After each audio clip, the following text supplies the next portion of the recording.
नमस्कार, सियासी गलियारा देख रहे हैं आप। आपके साथ मैं हूं साकिब सुमन और सियासी गलियारे में हम आपको बताते हैं कि प्रदेश में सियासत का हाल कैसा है, पॉलिटिकल टेम्परेचर कितना हाई है, किस तरीके से बयानबाजी का सिलसिला जारी है। और यकीन मानिए मौजूदा दौर में हरियाणा में सियासत पूरे अपने उफान पर है और अब तो इस्तीफे पर भी सियासत जारी है, किसानों पर तो सियासत जारी है ही, और कहीं अपनी ही पार्टी को लेकर कुछ ऐसे बयान सामने आ रहे हैं जिसने नई सियासत को जन्म भी देना शुरू कर दिया है। चलिए शुरुआत करते हैं सियासी गलियारे की और आपको बताते हैं अगले आधे घंटे में कि हरियाणा में सियासी किस तरीके से पारा बढ़ता चला जा रहा है।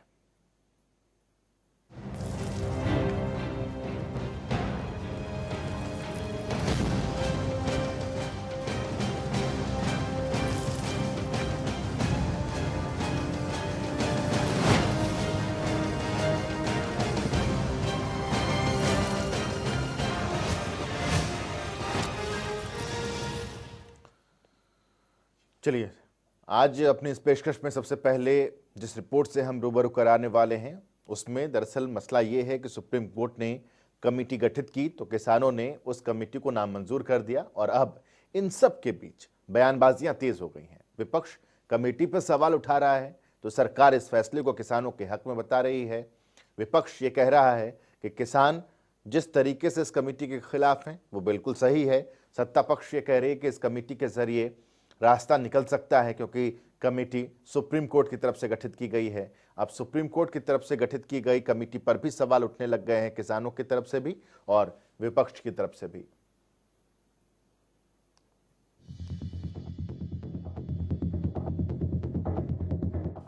केंद्र सरकार के लाए गए तीनों कृषि कानूनों के अमल पर सुप्रीम कोर्ट ने रोक लगा दी है। चीफ जस्टिस की अगुवाई वाली बेंच ने इस मामले की सुनवाई करते हुए कानूनों पर रोक लगाई, साथ ही एक कमेटी का गठन कर दिया है जो कि सरकार और किसानों के बीच कानूनों पर जारी विवाद को समझेगी और सर्वोच्च अदालत को रिपोर्ट सौंपेगी।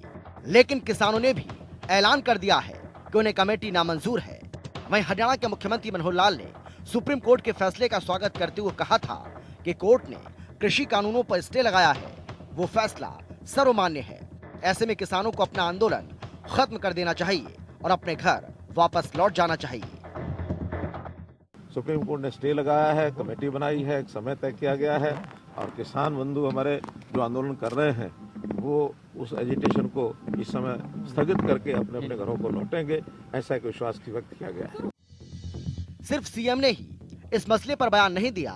बीजेपी की तरफ से कंवरपाल गुर्जर ने कहा कि सुप्रीम कोर्ट को भी आप स्वीकार नहीं करते तो फिर देश की जनता फैसला देगी, आप सही हैं या कोर्ट या सरकार सही है। जब कोर्ट ने स्टे दिया है तो फिर ये बताएं कि किसान किसकी बात मानेंगे। सुप्रीम कोर्ट का निर्णय आ चुका है और जो तीनों जो बिल थे उनको स्टे कर दिया।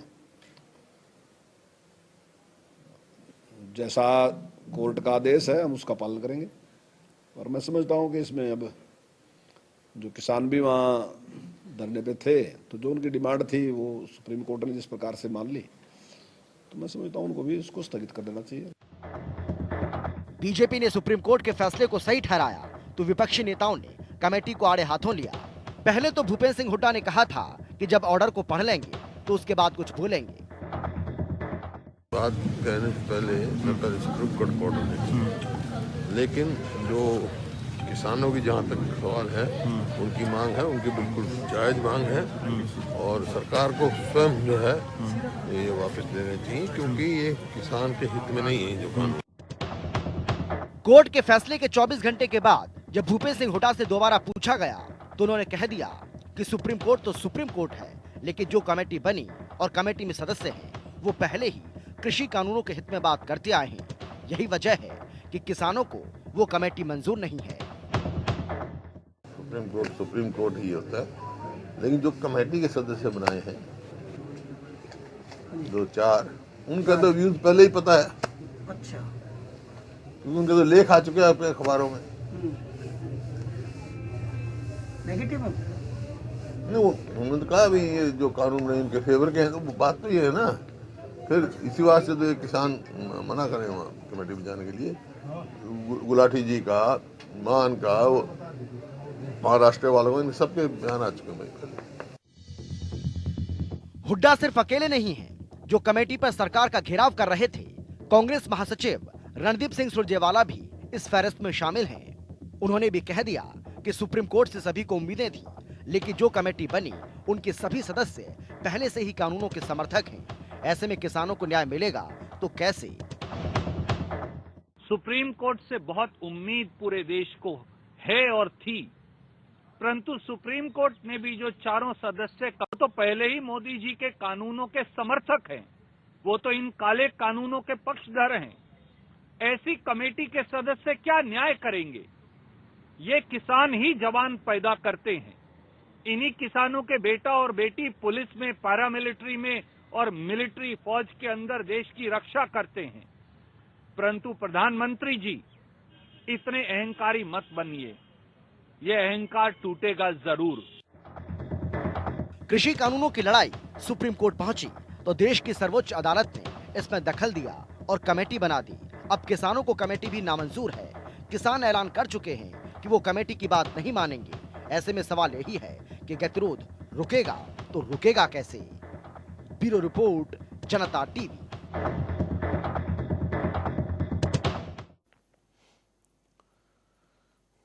ये बात एक छोटी बात नहीं है कि गतिरोध रुकेगा तो रुकेगा कैसे, क्योंकि तमाम तरीके की कोशिशें हो चुकी हैं, कयास भी अलग अलग तरीके से लगाए जा चुके हैं, अलग अलग तरीके से बातचीत का दौर भी चल चुका है। 9 दौर की बातचीत और उसमें भी कुछ खास निकलकर सामने नहीं आया है। 15 तारीख को होने वाली बैठक, उस पर भी संशय के बादल हैं कि वो बैठक होगी भी या नहीं होगी। होती भी है तो कुछ खास परिणाम निकल पाएगा या नहीं निकल पाएगा, ये कह पाना भी मुश्किल है। तो ऐसे में सुप्रीम कोर्ट की तरफ सबकी निगाहें थी। सुप्रीम कोर्ट ने जिस तरीके से एक आदेश दिया, उस आदेश पर भी अब आपत्ति है। तो फिर किस तरीके से आगे इस मसले का हल होगा, बहुत मुश्किल है ये समझ पाना भी और कह पाना भी। इधर अभय चौटाला के इस्तीफे को अभी 48 घंटे ही हुए थे कि ज्ञानचंद गुप्ता ने साफ कर दिया कि शर्तों के साथ इस्तीफा मंजूर नहीं है। अब तक 30-32 गांव के लोगों से मिल चुका हूं, सबका फैसला यही है कि इस्तीफा देना चाहिए। 26 तक अगर बात मान ली तो ठीक है, नहीं मानी तो इस्तीफे की कॉपी मैं आज भी भेज रहा हूं। उसमें साफ लिखा है मैंने कि 26 तक मेरी इन किसानों की बात को मान लिया तो ठीक है, नहीं मानोगे तो अन्यथा 27 तारीख को मेरा इस्तीफा जो स्वीकार कर दिया जाए। अभी तक वो पत्र मेरे पास तक नहीं पहुंचा। दूसरी बात ये कि जो भी कोई सदस्य विधानसभा से इस्तीफा देना चाहता है, उसको स्पष्ट रूप से ये लिख करके देना पड़ता है कि मैं विधानसभा की सदस्यता से इस्तीफा देता हूँ, और केवल उसके अंदर यही शब्द चाहिए। कंडीशनल जो रेजिग्नेशन है वो कभी भी एक्सेप्ट नहीं किया जा सकता। तो एक विधायक जो इस्तीफे की पेशकश करता है और ये कहता है कि अगर बात नहीं बनती है तो मेरी इस चिट्ठी को मेरा इस्तीफा मान लिया जाए, तो विधानसभा स्पीकर स्पष्ट तौर पर ये कहते हैं कि जिस भी चिट्ठी में कंडीशन लगा दी जाती है उस तरीके से इस्तीफा स्वीकार नहीं होता। एक सेंटेंस लिख करके देना होगा कि विधानसभा की सदस्यता से मैं इस्तीफा देता हूं, इतना ही काफी है। खैर, कृषि कानून को लेकर विपक्ष लगातार सरकार पर हमला बोल रहा है। भूपेंद्र सिंह हुड्डा ने एक बार फिर कृषि कानूनों को लेकर सरकार का घेराव किया और सरकार को घोटाले वाली सरकार करार दिया।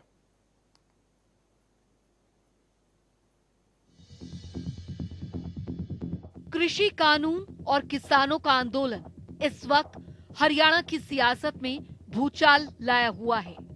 विपक्ष लगातार सरकार को घेर रहा है और इसी कड़ी में गुरुग्राम पहुंचे भूपेंद्र सिंह हुड्डा ने सरकार का घेराव किया और कहा कि सीएम तो जनता के बीच भी सुरक्षित नहीं है। तो रैली तो यार सीएम है, होनी चाहिए, हर जगह होनी चाहिए, लेकिन इस टाइम यूं नहीं। मैंने कहा कि खुद स्वयं टकराव से बचना चाहिए। जब 15 तारीख वार्ता की तय थी उनकी, तो कोई औचित्य नहीं था, उनको पोस्टपोन कर देनी चाहिए। वहीं किसानों को समर्थन देने के मामले में हुड्डा ने कहा कि कांग्रेस आंदोलन का नेतृत्व नहीं बल्कि किसानों की मांग का समर्थन कर रही है। कांग्रेस नेतृत्व नहीं कर रही है, उनके क्या कार्यक्रम वो किसान फैसला करते हैं, हम तो उनकी मांगों का समर्थन कर रहे हैं। हरियाणा में घोटालों को लेकर भूपेंद्र सिंह हुड्डा ने बीजेपी सरकार को इसका जिम्मेदार ठहराया और कहा कि ये सरकार सिर्फ और सिर्फ घोटाले की सरकार है। घोटाले में तो ये है मौजूदा सरकार है। मौजूदा सरकार है। घोटाले पे घोटाला, घोटाले पे घोटाला, घोटाला घोटाला, घोटाला सरकार। मानेसर लैंड डील मामले में भूपेंद्र सिंह हुड्डा कहते हैं कि कोई घोटाला नहीं हुआ, इसमें केवल राजनीति हो रही है और उन्हें भरोसा है कि जल्द दूध का दूध और पानी का पानी हो जाएगा। मानेसर लैंड में कोई घोटाला नहीं हुआ, कोई घोटाला नहीं हुआ। सब ये पॉलिटिकली वेंडेटा है, मैं कह चुका हूँ। बाकी मेरे को जो है ना इस देश की इस पे जुडिशरी पे पूरा विश्वास है। दूध का दूध, पानी का पानी हो जाएगा। कृषि कानूनों पर 50 से ज्यादा दिनों से किसान धरने पर हैं और हुड्डा कहते हैं कि भारत के इतिहास में ऐसा कोई आंदोलन नहीं देखा गया। इतना लंबा मैंने कभी ऐसा आंदोलन देखा नहीं अपने जीवन में, जो इतने शांति अहिंसक इतना लंबा आंदोलन हो। वहीं अभय चौटाला के इस्तीफे पर हुड्डा कहते हैं कि अभय चौटाला को अविश्वास प्रस्ताव का समर्थन करना चाहिए। ये समय ऐसा जब हमने अविश्वास पत्र दे रखा है असेंबली में, तो उसका समर्थन करना चाहिए। और इस्तीफे की बात कह के तो कमजोर सरकार को ताकत देने वाली बात है, एक सीट कम हो जाएगी। तो इनको तो वहां समर्थन करना चाहिए अविश्वास पत्र। किसान सीमाओं पर संघर्ष कर रहे हैं और राजनेता एक दूसरे पर आरोप मरने में व्यस्त हैं, लेकिन समाधान नहीं हो रहा तो सिर्फ किसानों की समस्या का। जनता टीवी के लिए गुरुग्राम से नीरज वशिष्ठ की रिपोर्ट।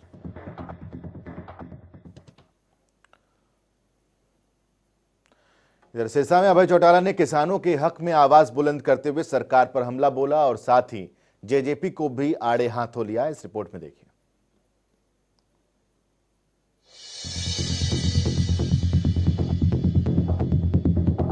तीनों कृषि कानूनों के विरोध और किसानों के समर्थन में एलनाबाद विधानसभा सीट से कल इस्तीफा देने के बाद इनेलो नेता अभय चौटाला ने एलनाबाद हलके के कई गांव का दौरा किया।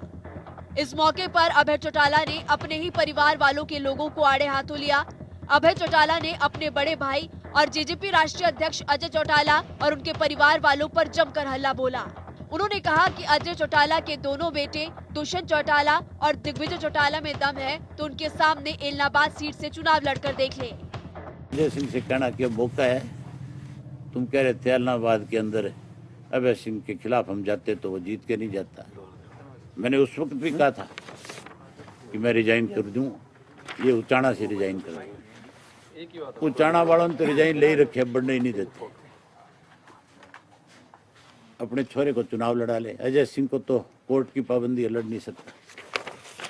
दिग्विजय को चुनाव लड़ा ले, वहम निकल जाएगा और वहम कोई और नहीं काटेगा। ये खड़े है ना जो जीतने। चुनाव तो लड़ना बहुत दूर की बात है।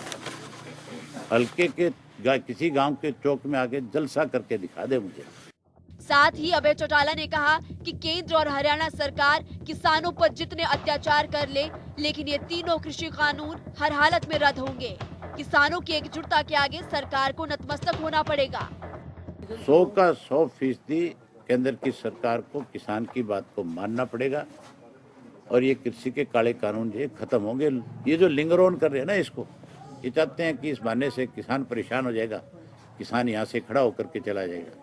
तो किसान उस 6 महीने की पकल फसल से भी विचलित नहीं हुआ, तो फिर इनके लिंगर ऑन करने से कौन सा विचलित होगा।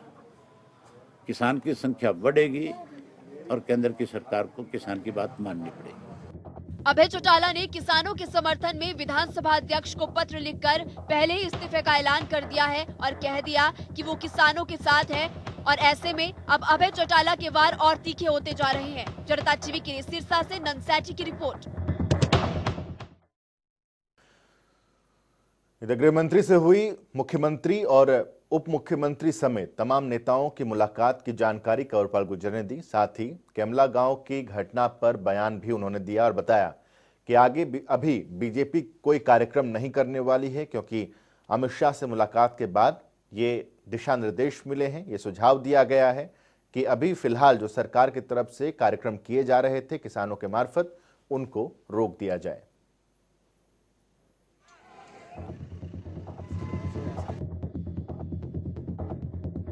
हरियाणा के करनाल के गांव कैमला में जो हुआ वो किसी से छुपा नहीं है और इसकी चर्चा प्रदेश के मुख्यमंत्री मनोहर लाल ने गृह मंत्री अमित शाह तक से की। इसकी जानकारी कंवरपाल गुर्जर ने दी और कह दिया कि गृह मंत्री को स्थिति से अवगत करवाया गया है। उन्होंने कहा कि जो सीएम ने फैसला लिया वो सही था। जिस प्रकार की स्थिति थी उसके बारे में सारे में हमने डिटेल से सारी बात रखी और आगे विषय के लिए भी सारी बात उनके साथ की है। मीडिया के समक्ष जो रख सके वो डिटेल बता सकते हैं सर, जितनी रख सके। नहीं, मीडिया के सामने मैंने सारी रख दी, यही बात तो ही। घटना के बारे में बात हुई करनाल की? नहीं, करनाल की घटना के बारे में बिल्कुल बातचीत हुई है और सरकार ने जिस सूझबूझ के साथ उसको हैंडल किया है सारे विषय को, तो माननीय गृह मंत्री जी उससे सहमत थे कि ठीक किया है। जो माननीय मुख्यमंत्री जी ने निर्णय लिया और उन्होंने वहाँ अपना कार्यक्रम जिस प्रकार से स्थगित किया, तो उन्होंने कहा कि ठीक है, ऐसे में क्योंकि बहुत ज़्यादा नुकसान हो सकता था उसमें, तो उनका निर्णय सही था। गृह मंत्री जी इस बात से सहमत थे कि आपने ठीक निर्णय लिया। इतना ही नहीं, कंवरपाल गुर्जर ने कहा कि तथाकथित किसान नेताओं और किसानों ने जो वहाँ किया उसे समाज स्वीकार नहीं करेगा। तो तोड़फोड़ वहाँ पे किसानों ने की तो निश्चित तौर से उसका एक बैड मैसेज पूरे समाज में गया, पूरे प्रदेश में गया और प्रदेश ने देख लिया कि किस प्रकार का उनका आचरण था। तो उससे निश्चित तौर से समाज की भी समझ में ये बात आई कि ये इनका निर्णय, इनका व्यवहार जो है वो चिंताजनक है और मतलब झगड़ा करने वाला है सारा का सारा। तो ये मैसेज समाज में भी गया और ये मैसेज भी गया कि सरकार जो है वो हर तरीके से इसको टालना चाहती है। प्रदेश के माहौल को देखते हुए हरियाणा बीजेपी आगामी कोई कार्यक्रम नहीं करेगी, इसका फैसला भी इस बैठक में हुआ। नहीं, अभी हम कोई सार्वजनिक कार्यक्रम कुछ नहीं करेंगे। अभी नहीं, अमित शाह जी का भी यही सुझाव है कि अभी ठीक है, जब तक ये आंदोलन है उसमें बातचीत चल रही है तो ठीक है, बातचीत के द्वारा हल हो जाना चाहिए और उसमें थोड़ा सा से इस प्रकार के कार्यक्रम से हम उसकी अनदेखी करेंगे। कंवरपाल गुर्जर के अलावा बीजेपी सांसद सुनीता दुग्गल ने कह दिया कि इस घटना से नुकसान जिनका हुआ वो भी तो हमारे भाई ही है। जो तोड़फोड़ हुई है वहाँ पर या जिस भी किसान भाई के खेतों का नुकसान हुआ है, जिस भी जो साउंड सिस्टम था उनका नुकसान हुआ है, टेंट वालों का नुकसान हुआ है, वो भी हमारे परिवार के ही सदस्य हैं। तो मुझे लगता है कि इस तरह से सार्वजनिक संपत्ति को नुकसान पहुंचाकर हम अपनी बात को नहीं रख सकते। प्रदेश में करनाल की घटना को कई दिन हो गए हैं, लेकिन आज भी सभी की जुबान पर इसी मसले को लेकर कई सवाल है। मुख्यमंत्री से लेकर देश के गृह मंत्री तक इसकी गूंज पहुंच चुकी है और हल ये निकला कि बीजेपी नेता अभी कोई कार्यक्रम नहीं करेंगे। जनता टीवी के लिए चंडीगढ़ से पवन सीवर की रिपोर्ट।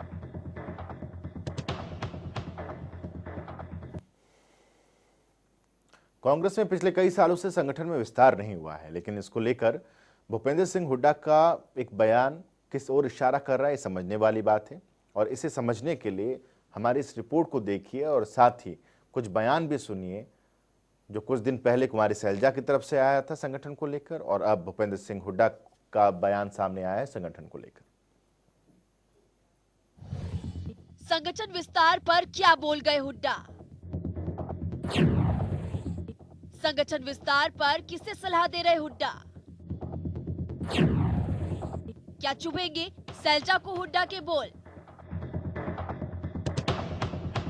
जी हां, भूपेंद्र सिंह हुड्डा ने कांग्रेस संगठन विस्तार पर जो कुछ कहा है वो सुनना सबसे पहले लाजमी है।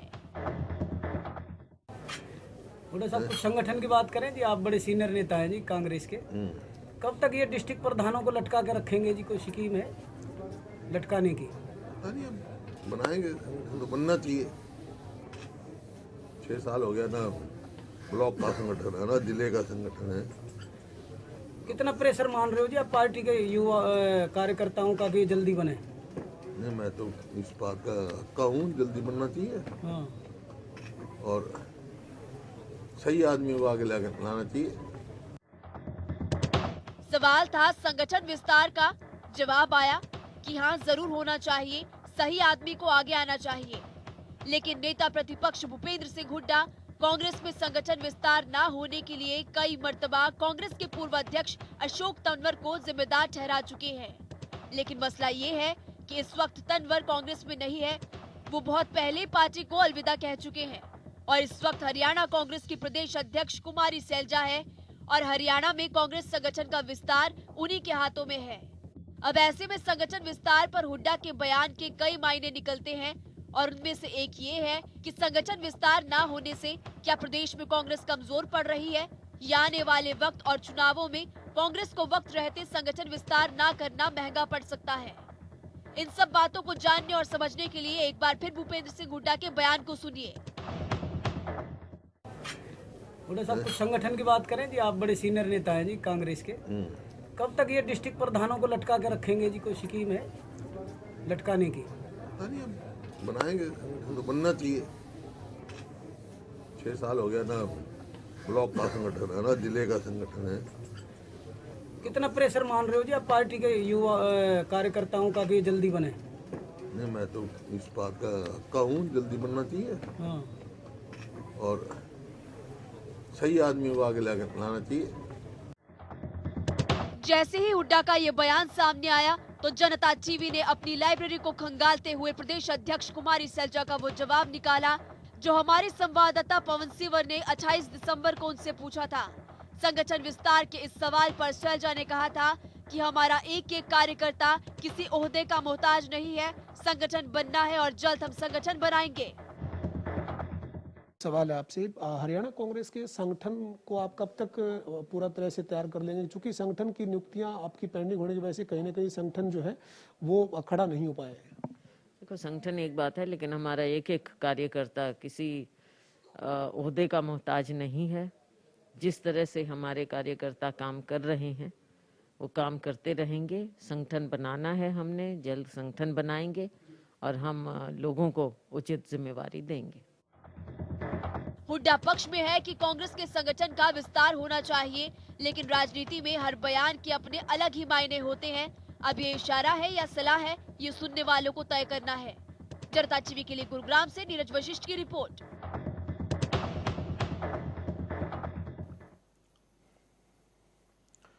मंझे हुए राजनेता बयान देते हैं और उन बयानों के मायने बहुत कुछ होते हैं और तभी कहा जाता है कि बात निकली है तो दूर तलक जाएगी। और उम्मीद है कि इस पर रिएक्शन भी जल्द ही सामने आएंगे। आज के सियासी गलियारे में अभी के लिए बस इतना ही। छोटे से ब्रेक के लिए रुक रहे हैं, ब्रेक के बाद भी खबरों का सिलसिला लगातार जारी रहेगा।